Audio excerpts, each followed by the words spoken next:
Hello, here is the Sunday School lesson for St. Michael Missionary Baptist Church, where the Reverend Paul Sims is our pastor. This week's lesson is titled A Living Stone. It is from 1 Peter chapter 2, verses 1 through 10. Our key verse comes from verse 9.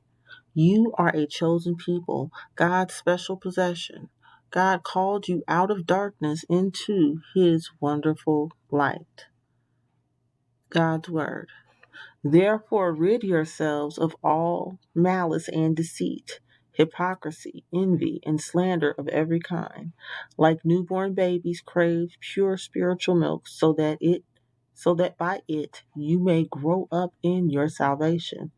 Now that you have tasted that the Lord is good. As you come to him, the living stone, rejected by humans, but chosen by God and precious to him.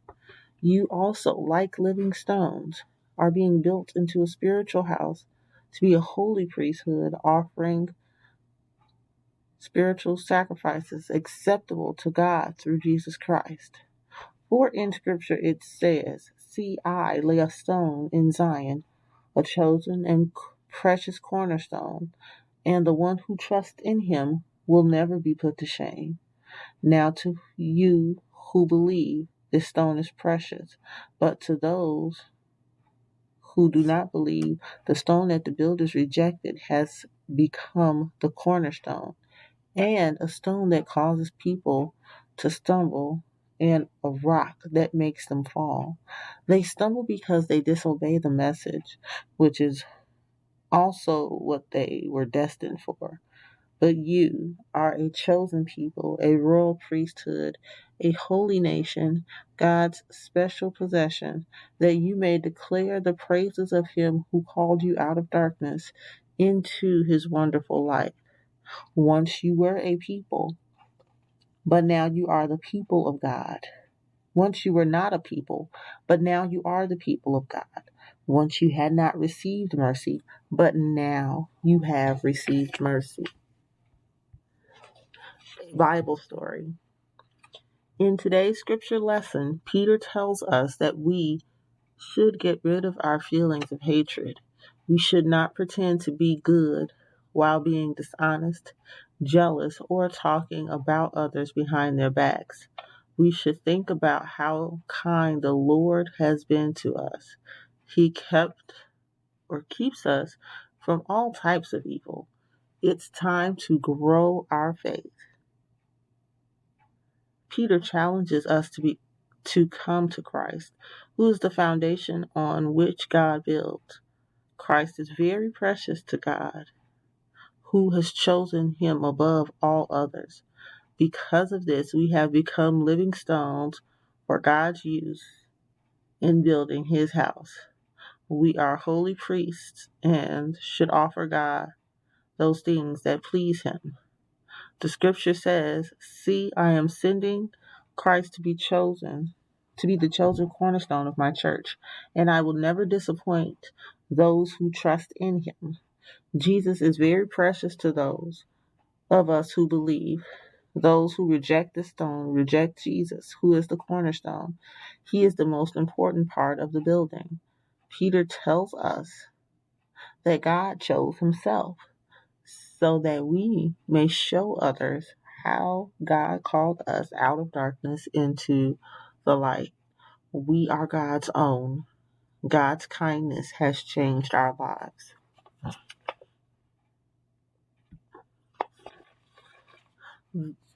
The most important stone, part 1.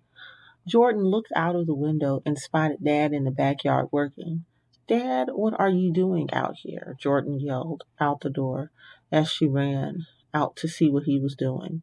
I'm cutting some stone to put on the new fireplace in your mom's office, Dad said, continuing to cut the stones.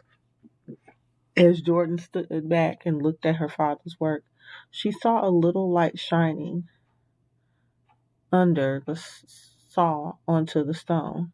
Dad, why is there a light under your saw shining down? Jordan asked. Exploring the story with Nicholas and Cornelius. Hello, everyone. Nicholas and Cornelius here. Peter reminds us of the value of Jesus' being the church's foundation.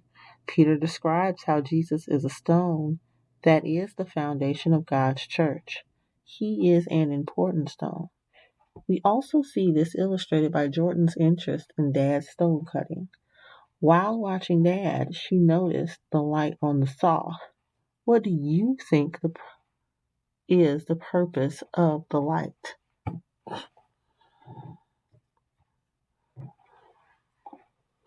The most important stone, part 2.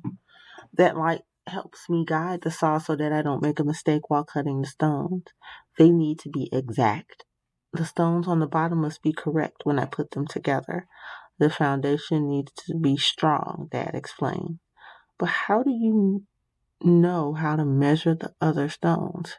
Let me show you how it works, Dad said, then picking up a large stone that was already cut. This stone is the most important stone. The shape of the others depends on this one. Is it the stone that it is the stone that everything else is based on. Do you see how large it is? Once this stone is in place, the others are cut to it. So this stone is the most important one? Jordan asked. Yes, the most important one, Dad responded. Exploring the story with Nicholas and Cornelius. When Peter helps us see that Jesus is the chief cornerstone, Jordan's dad helps us understand why the light is important in stone cutting. The light guided the cuts for Dad to cut the stones just right to build the fireplace. God's light guides us as we are made into living stones in the building of God's church. How important is it that we are shaped after Christ?